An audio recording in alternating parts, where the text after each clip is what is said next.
ang ginagawa namin ay nagagawa ng fortified talagang ano ito, totoong totoo na ano, fortified organic fertilizer. Ang ratio nito ay 1:1:1:2. So ang 2 ay yung chicken manure. First, i-mix yung ano sa ilalim, yung chicken manure. Tapos, next ang chicken manure. Chicken manure, guys, ay ano yun? Tain ng ipot ng ano. Tapos, i-mix mo siya sa topsoil. Tapos, chicken manure, topsoil, tapos may rice hull. Alam niyo yung rice hull, yung balat baga ng ano palay, yun na sinunog na nagiging black. So, pagkatapos no, nandun na yung vermicast. Yung vermicast, yung ano nung yung ano ng bulati.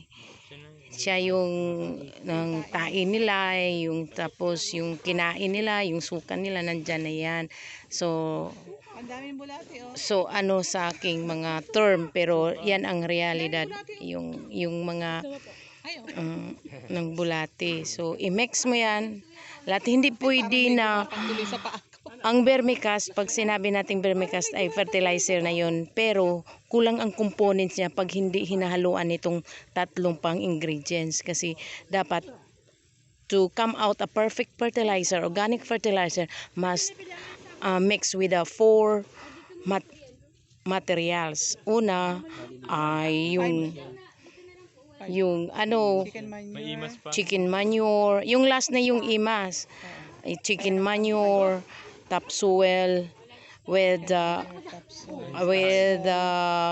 carbon hull, rice hull, tapos yun ang vermicast. Then imas. Yung imas, yung parang vitamins yun na ano, na panghalo dyan. So, or yung molasses. So, thank you guys. Tatakpan na siya kasi mag ano muna the break time ang magagawa. Okay, so kung gusto niyo ng ano